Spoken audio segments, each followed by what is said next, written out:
Irmãos, vamos abrir as nossas Bíblias, a palavra do Senhor, na primeira carta de Paulo aos Coríntios, capítulo 6.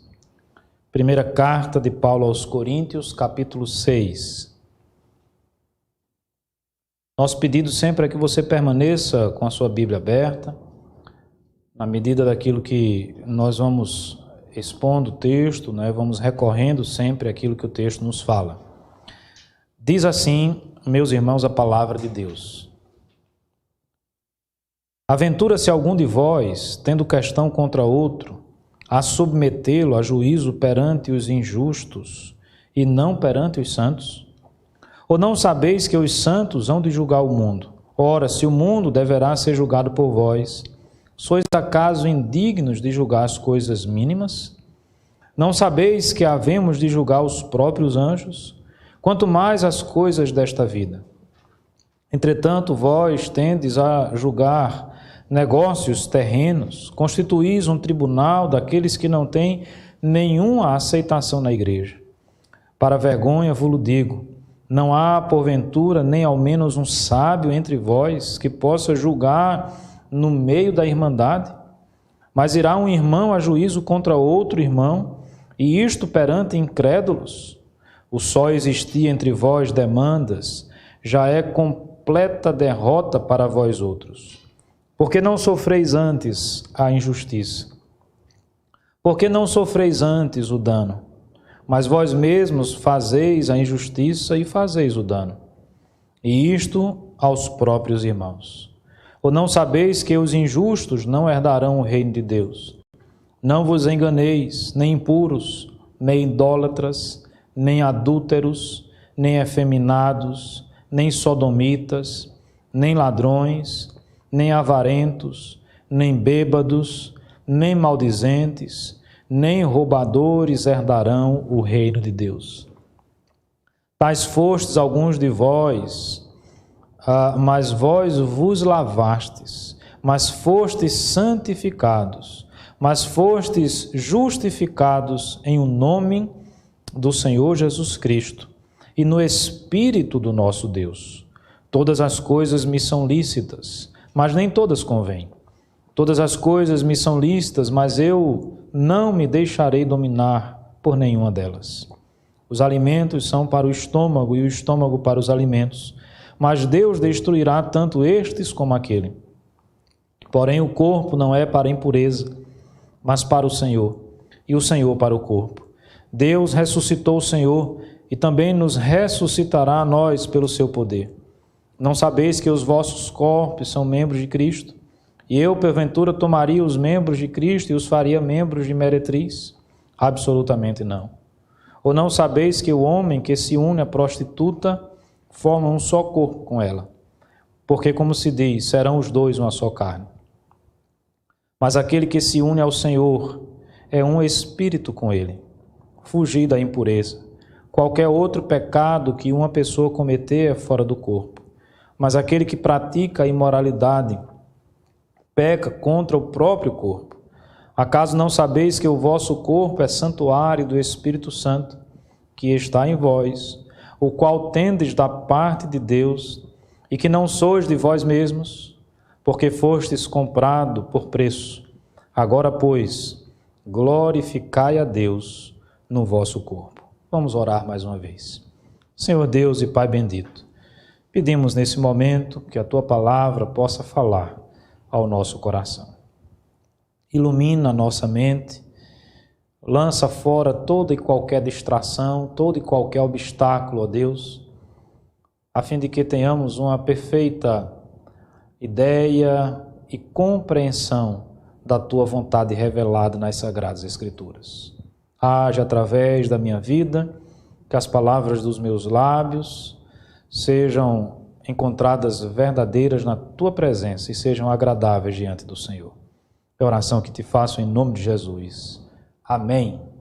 Meus irmãos, nós começamos no domingo passado, capítulo 5, e nós vamos dividir aqui toda esta carta pensando o capítulo 5 e o capítulo 6 como sendo dois capítulos que vão atacar, que vão confrontar nesse pastoreio de Paulo através dessa missiva aos irmãos que estão presentes ali em Corinto, fazem parte da igreja cristã de Corinto. Esses 2 capítulos nos remetem a questões de imoralidade, a questões de ética, de comportamento, experimentado, vivenciado e vivido dentro da igreja. O capítulo 5 já, de forma peremptória, Paulo nos adverte a respeito desse tema, dessas questões. O verso 1 do capítulo 5, a palavra de Paulo é extremamente contundente com relação ao tipo e à categoria de imoralidade existente ali dentro daquela igreja. Quando ele diz que há entre vós imoralidade tal que nem mesmo entre os gentios, isto é, haver quem se atreva a possuir a mulher do seu próprio pai. O apóstolo então trabalha e pastoreia em todo o capítulo 5 e continua e dá sequência aqui no capítulo 6. Interessante que ao olharmos o capítulo 6, nós temos uma visão mais aprofundada, mais clara, mais nítida das dificuldades que aquela igreja estava experimentando no que diz respeito à sua ética, a moral de vida, o seu comportamento, não é? Aquilo que tinha como correto e aquilo que tinha como errado, aquilo que tinha como certo e aquilo que deveria ter como algo que não condiz com a vontade de Deus. Nunca é demais lembrarmos que Paulo está falando a uma igreja em Corinto sob a cultura grega, romana, um povo pagão, um povo que em linhas gerais, naquela cultura, desprezava totalmente, completamente os princípios de Deus. Paulo não está falando aqui para uma igreja, vamos dizer assim, inserida num contexto judaico, ou de homens e mulheres que estavam cercados de uma cultura que já valorizava a palavra de Deus, ou algumas verdades de Deus, não, ao contrário. E eu olho para esse texto aqui e vem à mente, para usar um termo que tem sido muito corriqueiro nos nossos dias, uma forte guerra, uma forte batalha, uma forte luta entre visões de mundo, ou usando o termo, entre cosmovisões. A visão de mundo pagã, a visão de mundo dominada pelo pensamento grego, a visão de mundo dominada pela filosofia grega, tendo os seus grandes expoentes já expressado aquilo que enxergava como visão de mundo, Platão, Sócrates, Aristóteles, homens que estavam um tempo anterior a esse. Podemos voltar lá para os pré-socráticos também, para a região da Grécia, da Jônia, o berço, ou reconhecidamente o berço da filosofia. Essas filosofias, elas avançam, essa forma de pensar o mundo avança. E uma das grandes razões pelas quais muitos dizem que ali é o berço da filosofia, porque entre os jônios, me parece, começa-se a pensar o mundo não numa perspectiva de revelação de Deus ou de uma entidade divina, mas é como se o homem tivesse agora o esforço de abstrair no seu próprio exercício intelectual quais são as verdades que ele precisava ter, quais são os postulados que ele vai defender, que ele vai acreditar. Me parece que aquela igreja estava envolta a essa guerra. Eu leio sobre a igreja de Corinto, eu leio esta carta, por mais que Paulo use aqui por dezenas de vezes a expressão irmãos em Cristo, por mais que sejamos informados que aqui existiam pessoas sérias, crentes, mas eu leio essa carta e vejo uma igreja que está em conflito. E me lembro de Romanos capítulo 12, uma igreja que tem a tendência de se conformar e não de transformar o mundo. E esse é um grande problema enfrentado na igreja de Corinto. E aí nós fazemos um link, uma ponte para os dias de hoje, e eu posso afirmar sem sombra de dúvida que essa também é uma grande questão que deve ser enfrentada por todos nós nos nossos dias. Até que ponto nós estamos travando essa batalha de visões de mundo? Até que ponto nós estamos nos conformando com as filosofias humanas? Até que ponto nós estamos nos conformando com as coisas desse mundo e não transformando o mundo? Até que ponto o mundo tem invadido a igreja e não a igreja tem invadido o mundo? Essa é a grande questão posta, na minha visão aqui, na lida, nas questões levantadas pelo apóstolo com relação àquela igreja. Primeiro ponto que eu gostaria de destacar aos nossos olhos e à nossa mente. Diante dessa luta, dessa batalha que nós enfrentamos, daquilo que é correto, da visão de mundo cristã, da ética cristã, contra uma ética pagã, contra uma ética e um comportamento que não considera as coisas de Deus, sequer considera o próprio Deus. Eu expresso essa primeira verdade de acordo com o que nos diz aí o verso 7. Veja, o apóstolo Paulo narra do versículo 1 ao versículo 6 a existência de um problema. E ele coloca de uma forma muito objetiva, meus irmãos, no versículo 7, que esse problema existia dentre a igreja de Corinto, no meio, no seio da igreja de Corinto. E ele inclusive se expressa da seguinte forma: o só existir entre vós esse tipo de demanda, essas demandas, já configura-se uma completa derrota nessa guerra de narrativas, nessa guerra de comportamento, nessa guerra da ética que deve ser seguida, nessa guerra em fazer a vontade de Deus, em amar a Deus acima de todas as coisas, em detrimento do amor ao mundo. Essa luta e essa batalha espiritual, cultural que nós devemos travar na nossa vida. A constatação é clara: existia um problema. Nós não podemos negar a existência do problema. Se nós queremos avançar, se nós queremos progredir, se nós queremos nos tornar mais parecidos com Cristo, se nós queremos buscar uma vida de santidade mais profunda e verdadeira, o ponto de partida sempre será o reconhecimento dos problemas e das dificuldades que nós enfrentamos. Aquela igreja enfrentava um problema. A igreja do século XXI enfrenta um problema. Nós enfrentamos problemas éticos no nosso meio. Qual era o problema? Quais eram os problemas? Diversos, inúmeros. Mas nós não podemos tapar o sol com a peneira. O pecado era uma realidade dentro daquela igreja. A confusão ética era uma realidade dentro daquela igreja.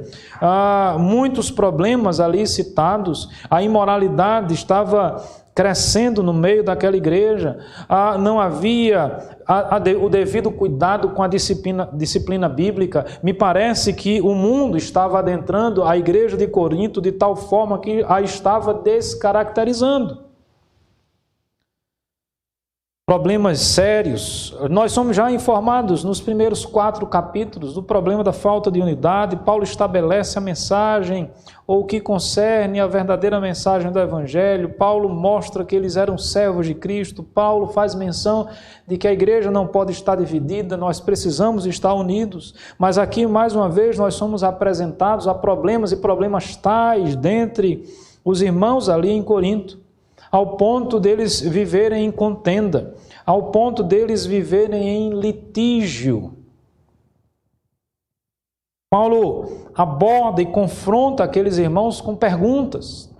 O objetivo dessas perguntas é a reflexão, porque quando nós somos inquiridos, perguntados, teoricamente nós deveríamos parar e pensar um pouco a fim de que possamos inclusive dar as respostas. Verso 1, aventura-se algum de vós, tendo questão contra outro, a submetê-lo a juízo perante os injustos e não perante os santos. Paulo está perguntando, é isso que vocês estão fazendo? Vocês estão procurando os tribunais dos ímpios?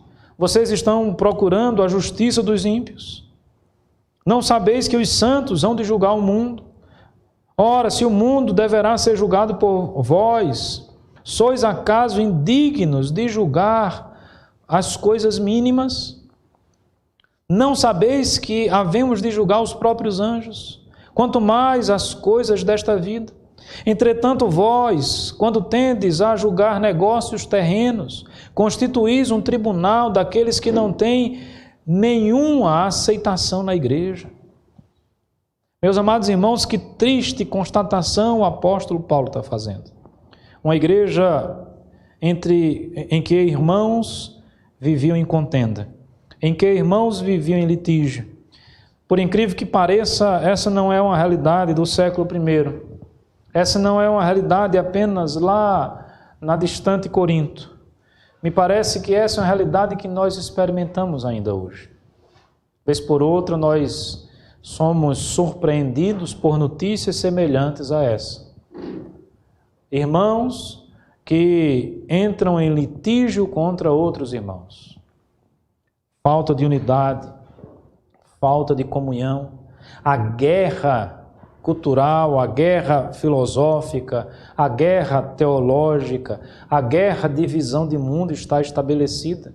Obviamente que isso é um absurdo, obviamente que jamais poderia acontecer algo dessa natureza, porque, teoricamente, era para que todos nós tivéssemos a mesma visão de mundo, pois, enquanto igreja, corpo de Cristo, temos um só cabeça, seguimos uma só diretriz, temos um só batismo, um só Espírito age na nossa vida, no corpo de Cristo, na igreja do Senhor Jesus. Mas nós não podemos tapar o sol com a peneira. Quando nós olhamos para a nossa realidade, nós percebemos as demandas existentes entre nós. E o fato de simplesmente existir essas demandas já é um sinal de que nós estamos perdendo essa luta. Já é um sinal de que nós estamos perdendo essa guerra. Meus amados irmãos, nós não sabemos a natureza de todos os problemas enfrentados aqui pelos irmãos de Corinto. Nós não sabemos a razão desses litígios. Mas se você abrir a sua Bíblia lá na carta de Tiago, capítulo 4, eu e você, nós vamos compreender a origem das contendas, a origem de todos esses litígios. E me parece que isso fica muito claro quando o apóstolo continua aqui dizendo no versículo 7, por que não sofreis antes a injustiça? Por que não sofreis antes o dano? Percebe que para os dias de hoje, para os termos da nossa vivência no século XXI, na conjuntura de uma sociedade de direito na qual nós estamos inseridos, e quando eu falo sociedade de direito, não estou falando de uma sociedade justa, eu estou falando de uma sociedade onde todas as pessoas sempre estão buscando os seus direitos e fazer valer os seus direitos. Me parece até um discurso extremamente esquisito ao ouvido e ao coração de muitos, quando o apóstolo Paulo pergunta, numa pergunta retórica, dizendo, por que vocês não sofrem a justiça? É como se ele estivesse dizendo, por que vocês não deixam de buscar o direito de vocês? Por que vocês não sofrem o dano? Sem buscar em tribunais iníquos, sem buscar em tribunais de homens ímpios a reparação desse dano. Mas em nome da reparação de um dano próprio, em nome de uma possível reparação de uma injustiça que me foi cometida, eu exponho toda a igreja de Cristo. É como se nós estivéssemos aqui diante daquela briga familiar. Se você não quiser pensar enquanto igreja, pense enquanto família. Os problemas, as contendas, as dificuldades existem, mas nós precisamos aprender a tratar delas. Nós precisamos identificar a origem dessas contendas. Lá em Tiago nós temos como a origem, tem várias nuances apresentadas ali no texto. Uma delas é os prazeres da carne, não é? A cobiça do nosso coração. Me lembro do estudo hoje pela manhã, da situação de Acabe desejando, cobiçando a vinha de Nabote, onde ele possuía algo muito mais valioso, algo muito melhor, mas a paixão por aquela situação, por aquele pedaço de terra, por aquela vinha, fez com que o seu desejo falasse mais alto e ele agora se deixa gerir por esse desejo. O texto de Tiago vai falar da amizade do mundo. Entenda, meus irmãos, aqui o mundo não como o universo criado por Deus, mas entenda o mundo aqui como essas filosofias, essas ideologias, essa ética de vida que é contrária à vontade de Deus, que afronta a vontade de Deus. O mundo grego e da filosofia grega, por mais inteligente que tenha sido, por mais interessante do ponto filosófico que tenha sido, por mais que seja interessante estudarmos esses filósofos, e não há nenhum problema com relação a isso, desde que todos nós tenhamos muito claro na nossa mente que a filosofia grega, a filosofia dos coríntios, a filosofia e a moralidade dos romanos, ela é incompatível com a verdade de Deus. Ela é antagônica à visão cristã de mundo. A nossa visão de mundo, meus irmãos, é a visão de Cristo. É a visão cristã, é a visão que, por exemplo, sofre o dano, é a visão que, por exemplo, descrito aqui no verso 7, sofre a injustiça, se assim for necessário, em nome de Cristo. Na realidade, a visão de mundo cristã mostra-nos que se nós estivermos pregando a Cristo, se nós estivermos do lado correto da história e por isso formos perseguidos e por isso formos açoitados, nós devemos ter como motivo de alegria: bem-aventurado quando vos perseguirem, se esta for de fato a razão. Mas eu pergunto a você que me escuta nesse momento: qual é a sua visão de mundo? O que tem norteado as suas escolhas? Quais são os postulados que têm servido de alicerce, de base para a sua postura, para a sua ética de vida, para o seu comportamento? Quando você faz os comentários nas redes sociais, quando você curte determinada situação, determinada fala, determinada personalidade, você o faz baseado em que visão de mundo? Você foi instruído por quem? Qual é a forma que você pensa o mundo? Qual é a forma que você pensa a existência? Me parece aqui que nós estamos diante de uma igreja que está em conflito. É o mundo tentando adentrar na igreja de Corinto.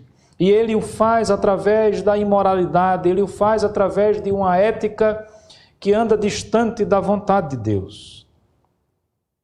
E o apóstolo Paulo vai tratando isso. O apóstolo Paulo vai expondo a ferida, vai desnudando aquela igreja e mostrando que existia um problema entre eles.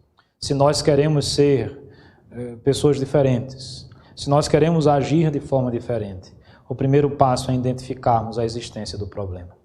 E eu posso dizer com toda a convicção do meu coração que não apenas na igreja de Corinto, mas na igreja brasileira existem problemas comparados a esse problema. Existem pessoas que, infelizmente, estão participando dos cultos, estão arroladas no hall de membros das suas igrejas, mas que não seguem uma ética cristã. Têm defendido bandeiras pagãs, têm defendido bandeiras que são antagônicas à visão cristã de mundo. O problema existe. E um outro ponto que nos salta aos olhos nessa prática de querer levar, vamos dizer assim, para a justiça dos ímpios, dos pagãos, Paulo, inclusive, de forma irônica, pergunta: não há um sábio entre vós que possa resolver esse problema? Eu até diria que sábios existem. Mas aqui mostra claramente a incapacidade daquela igreja, da igreja de Corinto, de solucionar esses problemas. E às vezes nós enfrentamos a mesma realidade, a mesma incapacidade de enfrentarmos esses problemas. Para a vergonha do Evangelho, os coríntios não conseguem resolver internamente as suas demandas. Para a vergonha do Evangelho, eles buscam o juízo de homens, de pessoas ímpias. E aí eu pergunto, o que é que leva uma pessoa, membro de uma igreja, o que é que levava um irmão cristão aqui da igreja de Corinto a desprezar a liderança da igreja, a desprezar o contexto da igreja local, a desprezar os ensinamentos da igreja local e se escorar numa justiça de homens ímpios, de homens pagãos? Me parece que essas pessoas não estavam acreditando mais na igreja. Me parece que essas pessoas tinham, talvez, dificuldade de se submeter à autoridade da igreja. Me parece que essas pessoas não queriam abrir mão, em hipótese nenhuma, das suas convicções contrárias à palavra de Deus. E eu diria que nós vivenciamos e vivemos a mesma realidade nos nossos dias. Homens e mulheres insubmissos, que não se deixam pastorear, que não se deixam disciplinar, que se colocam acima da razão, que se colocam acima da verdade, que se enxergam como pessoas que não devem, sob hipótese nenhuma, se submeter à disciplina eclesiástica, por exemplo. Apesar de que arriscam a sua vida e a causa e o problema e a situação, submetendo-se a tribunais de homens iníquos que não conhecem a Deus. Talvez por uma outra razão. Eu enxergo, pensando e refletindo sobre isso, porque sabem que a tendência dos tribunais fora da igreja será a tendência de trazer um juízo que é contrário à palavra de Deus. Ou alguns dos irmãos que me escutam hoje acreditam que os tribunais, por exemplo, no nosso país estariam julgando sob a ética cristã. Alguma demanda que porventura nós levássemos a esses tribunais. Homens e mulheres insubmissos, homens e mulheres que não aceitam a autoridade da igreja, homens e mulheres que estão perdendo a luta pela visão de mundo cristã, estão se submetendo, coríntios aqui que estavam se submetendo provavelmente às filosofias pagãs. Me parece que isso resta-nos de forma muito clara, porque o texto vai falando inclusive de alguns pecados, de alguns problemas, de algumas dificuldades enfrentadas. E ele diz assim, verso 9, eu não sabeis que os injustos não herdarão o reino de Deus. Não vos enganeis. E depois desse enganeis, 2 pontos aí, vem uma lista de pecados, descritas aqui pelo apóstolo, pastoreando aqueles irmãos. Os impuros, os idólatras, os adúlteros, os efeminados. A palavra no original grego para efeminado é malakoi, traz a ideia do homem que tem o trejeito feminino, tá certo? Os sodomitas que atingem essa área da homossexualidade também, nem ladrões, nem avarentos, nem bêbados, nem maldizentes, nem roubadores herdarão o reino de Deus. O apóstolo Paulo está dizendo claramente, existe pecado. O apóstolo Paulo está claramente dizendo e colocando-se talvez contrário àquela visão da ética romana, onde os imperadores, muitos deles eram efeminados, onde a bebedice, a idolatria se fazia presente. O panteão romano, o panteão grego, quantos deuses, onde o adultério se tornou uma prática comum dentre aquela sociedade. E o que o apóstolo Paulo está dizendo é a nossa visão de mundo é diferente. O apóstolo Paulo aqui não quer criminalizar, o apóstolo Paulo aqui não traz um discurso de ódio, o apóstolo Paulo aqui não traz um discurso que diga que essas pessoas precisam ser aniquiladas, assassinadas em hipótese nenhuma, porque no próprio discurso do apóstolo Paulo, ele deixa de forma muito clara dizendo que os coríntios, muitos dos que ali estavam já foram assim no passado. Veja o verso 11. Tais fostes alguns de vós, mas vós vos lavastes, mas fostes santificados, mas fostes justificados, e em o nome do Senhor Jesus Cristo e no Espírito do nosso Deus.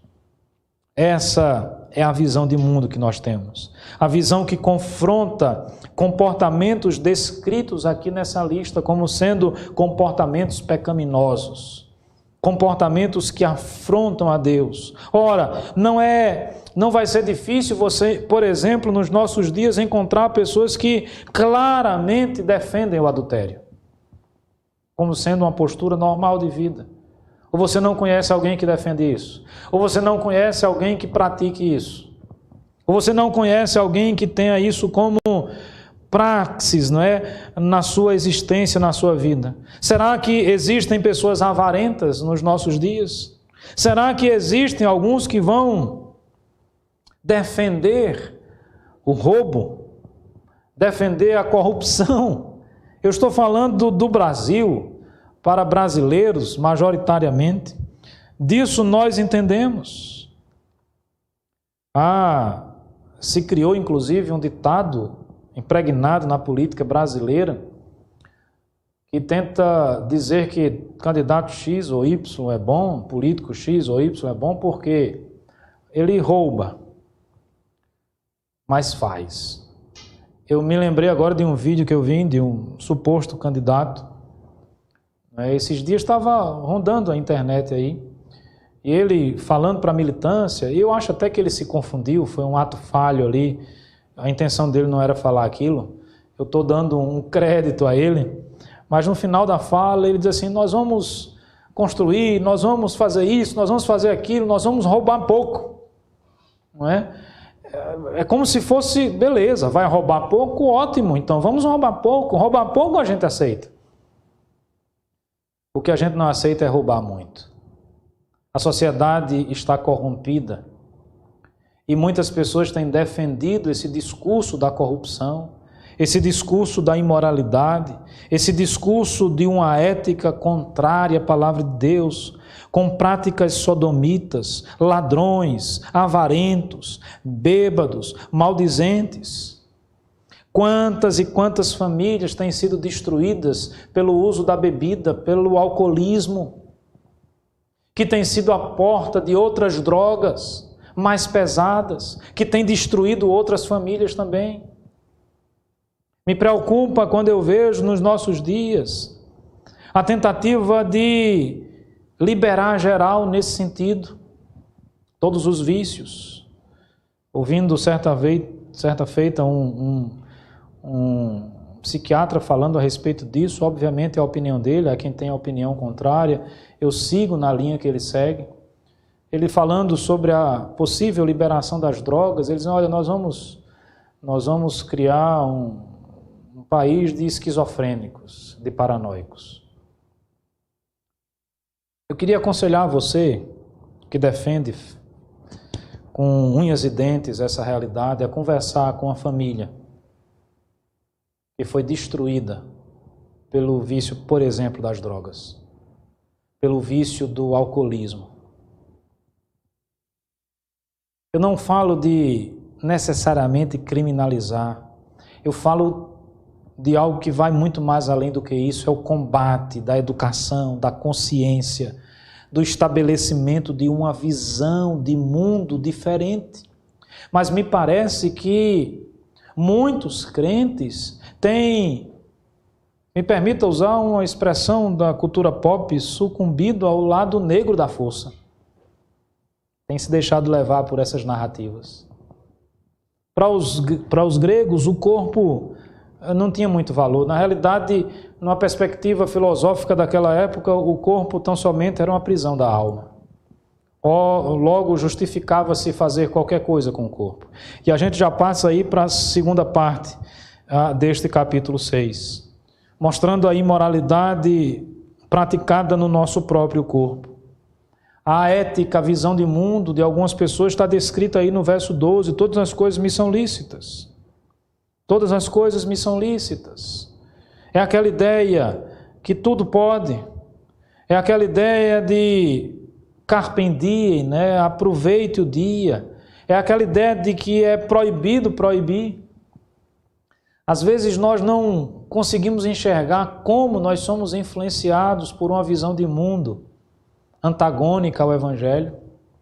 Hoje nós vivenciamos e respiramos muito da nossa visão de mundo, e quando eu digo nossa, eu digo da sociedade na qual eu estou inserido, que tem as suas bases na década de 60, na década de 50, de 60, talvez 60 seja o ponto-chave, Quem sabe alguém já até escreveu que o ano de 1968, historicamente, tem um recorte perfeito de todas essas revoluções sociais que aconteceram. A banalização do corpo, o movimento hippie, coisas dessa ordem, coisas dessa natureza. E hoje nós somos fortemente influenciados por isso. Até a turma que está lá no Vale do Silício, aqueles que foram os cabeças, os proponentes dessa revolução digital, eles têm ideologicamente uma profunda ligação com essa época. Não se engane que os algoritmos que regem as nossas relações em rede, eles sofrem a influência do pensamento da década de 60. Se você quiser aprender, estudar um pouco sobre isso, eu recomendo o livro, me foge agora o nome do autor, né, que fala, me foge o nome do autor e o título do livro, O Mundo que Não Pensa, alguma coisa assim. Depois eu posso até colocar no grupo da igreja, que mostra a origem de tudo isso. A nossa visão de mundo, meus irmãos, é diferente. A visão cristã de mundo, deixa eu pontuar. Eu quero pontuar aqui de forma muito clara, de forma muito objetiva, para que você me entenda, para que você jovem que está me ouvindo me entenda, para que você adolescente que está se preparando para entrar na faculdade entenda. Primeiro ponto que eu gostaria de destacar: existe pecado. O homem foi criado por Deus e o homem caiu, porque o homem se rebelou contra Deus, o homem pecou contra Deus, o homem fez o que era mal perante os olhos do Senhor. Essa lista que nos é apresentada aqui no verso 9, no verso 10, impuros, idólatras, adúlteros, efeminados, sodomitas, ladrões, avarentos, bêbados, maldizentes, roubadores, todos esses aqui são, em última instância, pecadores. E nós estamos no mesmo nível. Todos nós somos pecadores. O pecado é uma realidade. Quando você encontrar um pastor, um teólogo, ou um falso pastor, um falso profeta, ou um teólogo de Araque, tentando manipular a narrativa e a linguagem, tentando dizer, por exemplo, que Adão e Eva não existiram de fato e de verdade, mas aquilo é mito, tentando tirar toda a essência da revelação de Deus, saiba que por trás disso tem o objetivo de destruir a narrativa bíblica verdadeira, a revelação de Deus que mostra que Deus criou o homem e o homem se rebelou contra Deus. Porque se Adão e Eva não existiram de verdade, não existiu pecado. Se o pecado não existiu, qual é a razão de Cristo ter vindo ao mundo? Se Cristo não veio ao mundo, pela razão que ele disse que veio, se não existe o pecado, ora, carpendiem, ora, aproveite o dia, ora, é proibido proibir, vamos viver uma vida de imoralidade, vamos viver uma vida distante de Deus. Uma das grandes ações no campo da filosofia, das ideias, que capturou o povo alemão ali na Alemanha nazista, foi a narrativa de que Deus não existe. Não é à toa que muitos filósofos trabalham nessa perspectiva. Deus não existe. Deus está morto.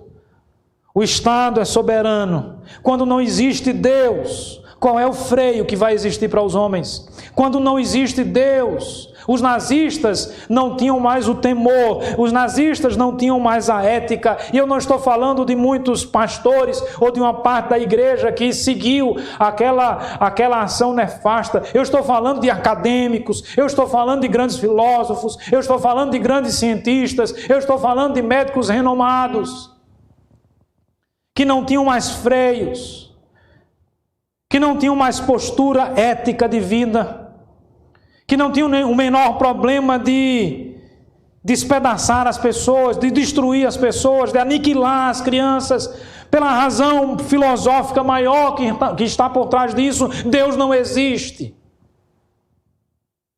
A negação da existência de Deus é resultado das maiores atrocidades que já existiram na história da humanidade.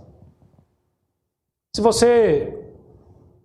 você não acredita no que eu estou falando, estude a história, leia a história. Faça, por exemplo, uma pesquisa aonde o número maior de pessoas foram dizimadas, foram aniquiladas, foram mortas. Sistemas governamentais que fizeram isso.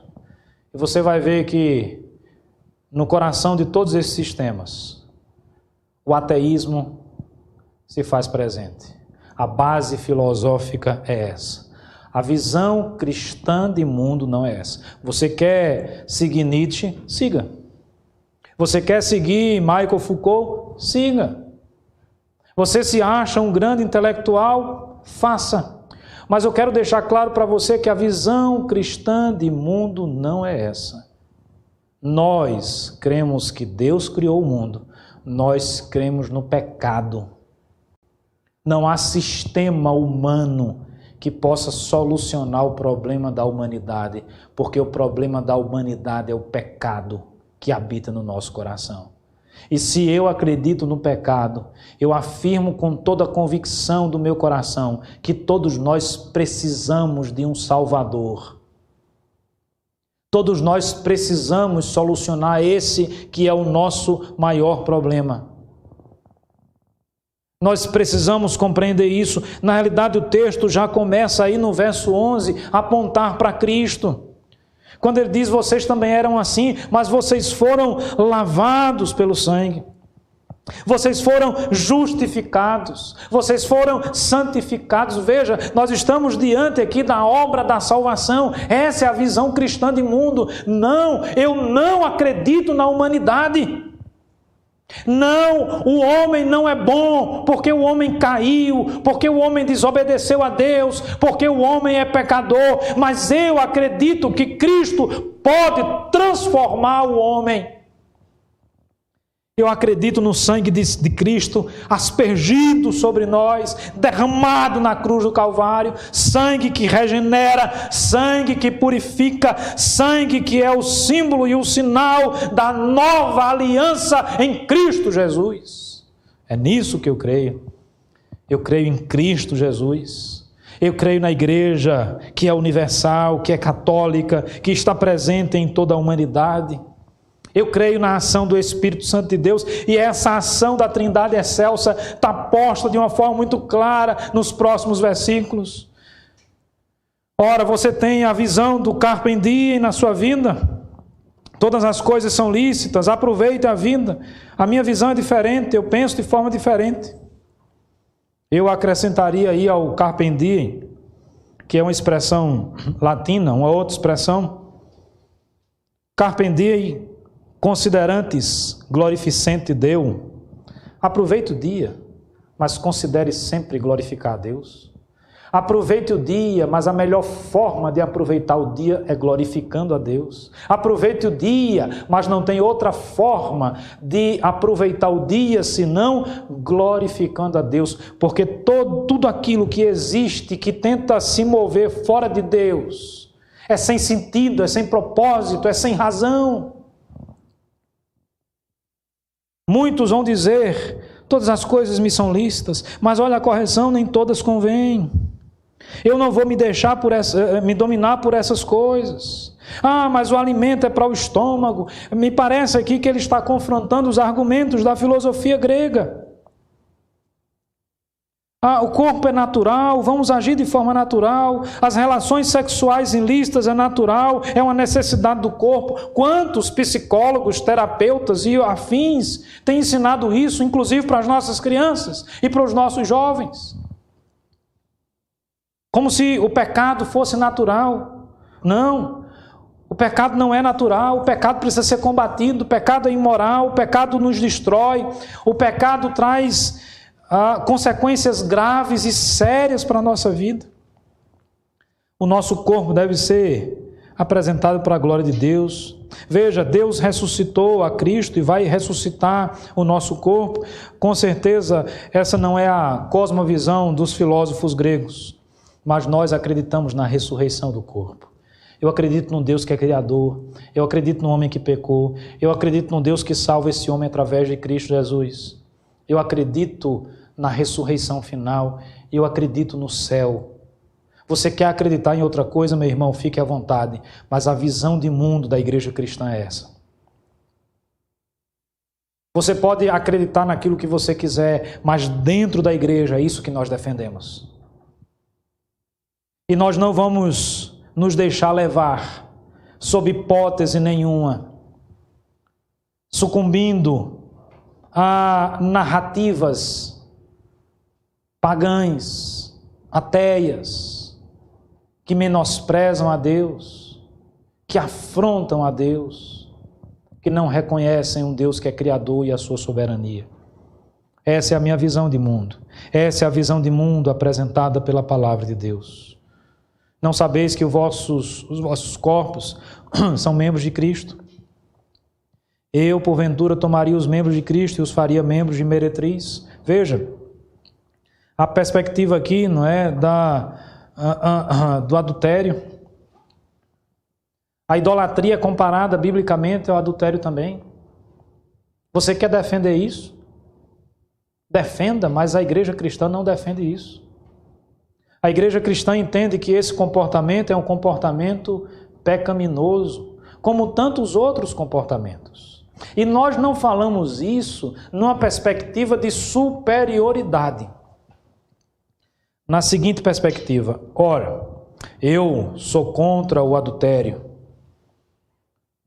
porque eu sou perfeito, porque eu sou maravilhoso, porque em mim não existe pecado.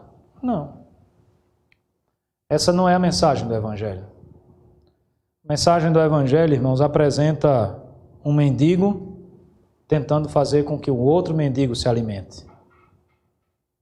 Paulo diz isso: vocês já foram assim. E na realidade nós ainda somos assim, porque a obra não foi totalmente completada na nossa vida. O velho homem ainda é uma realidade. Nós ainda pecamos. Eu não estou falando aqui... Para um pouquinho e pensa. Paulo está escrevendo essa carta para quem? Para os pagãos?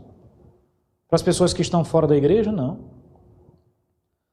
O apóstolo está pregando e falando e ensinando aqui, irmãos, para as pessoas que fazem parte da igreja. Ele diz: irmãos em Cristo, meus irmãos, que são pecadores.